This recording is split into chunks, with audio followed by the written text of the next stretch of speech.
Hello, আসসালামু আলাইকুম ওরহমতুল্লাহি ওবারাকাতু। আমি বাংলাদেশ প্রধানমন্ত্রী তারেক রহমান বলতেছিলাম। আপনি কে বলছেন? দয়া করে আপনি পরিচয় দেন, তারপর কথা বলেন। হ্যালো। ওয়ালাইকুম আসসালাম ওরহমতুল্লাহি বারাকাতু। আমি শেখ হাসিনা বলতেছিলাম, সাবেক প্রধানমন্ত্রী বাংলাদেশের। আমি দিল্লি থেকে হাসিনা বলতেছিলাম, তোমার সাথে কিছু কথা বলবো। আপনি একজন গণহত্যাকারী, আপনি একজন দুর্নীতিবাজ, আপনি একজন সবচেয়ে বড় অপরাধী। আপনার সাথে কথা বলা আমার পক্ষে সম্ভব নয়। আমি আপনার সাথে কথা বলতে একটুও ইচ্ছুক নই। না বাবা, দেখো, ফোনটা রেখে দিও না। আমি বলতেছি কি, কোনোভাবে কি আমাকে ফেরানো যায় না রাজনীতিতে?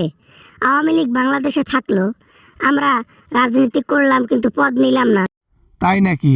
আওয়ামী লীগ বাংলাদেশে থাকবে আর পদ নেবে না, এটা কি বিশ্বাস করা যায়? হ্যাঁ, তলে তলে খেয়ে দিবা আমরা জানি। তাই তোমাকে আসলে জেলে আগে ঢোকাতে হবে। এটা কোনো কথা বললা বাবা? প্রতিদ্বন্দ্বী যদি না থাকে তাহলে নির্বাচন কিভাবে হয়?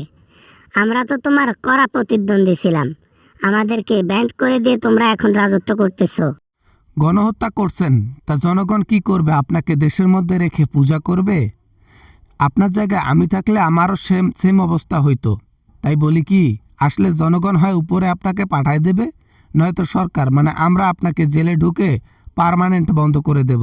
তাহলে সেই প্রতিশ্রুতির কি হলো, যে প্রতিশ্রুতি দিয়ে নির্বাচন করলেন? তারেক রহমান, আপনি তাহলে মিথ্যা কথা বলে নির্বাচন করলেন, আমাদের ভোলা ভালা মনগুলো গলিয়ে আওয়ামী লীগের ভোট কিছু কেড়ে নিলেন। আমরা কারো মনকারী নেই, আমরা কারো ইয়াকারী নেই। আমরা বলেছিলাম হ্যাঁ, যে আওয়ামী লীগকে আমরা ফিরাবো।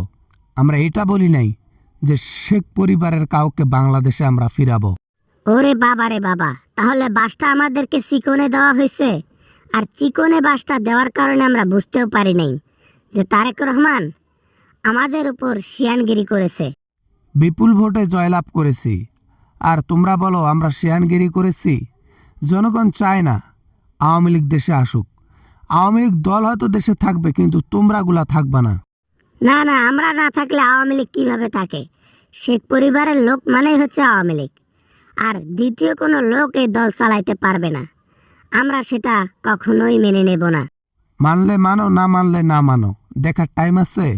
তোমার সাথে বহু কথা বলেছি, আর না, তোমার সাথে কথা বলে টাইম ওয়েস্ট করে লাভ নাই। দেশকে নিয়ে চিন্তা করি, মানুষকে নিয়ে চিন্তা করি, তাই ভালো। হ্যালো হ্যালো হ্যালো, ফোনটা রেখো না বাবা, ফোনটা রেখো না। আমাদেরকে একটা সুযোগ দাও বাবা, একটা সুযোগ। আমাদেরকে প্লিজ দেশে ফেরার একটা সিস্টেম করে দাও। আমরা ভালো কাজ করতে চাই, দেখিয়ে দিতে চাই। এ সুযোগ তোমরা হাতছাড়া করেছো অনেক আগে। 17 বছর দেশ শাসন করেছো, কিন্তু জনগণের মনে কখনো তোমরা জায়গা পাও নাই। যা কাজ করেছো জনগণ শুধু ঘৃণাই করেছে। আমরা চাই না আমাদেরকে ঘৃণা করুক কেউ। আমরা চাই দেশকে এগিয়ে নিয়ে যেতে, দেশের মানুষকে ভালো রাখতে। খোদা হাফেজ। নেক্সট টাইম যেন আর ফোন না আসে।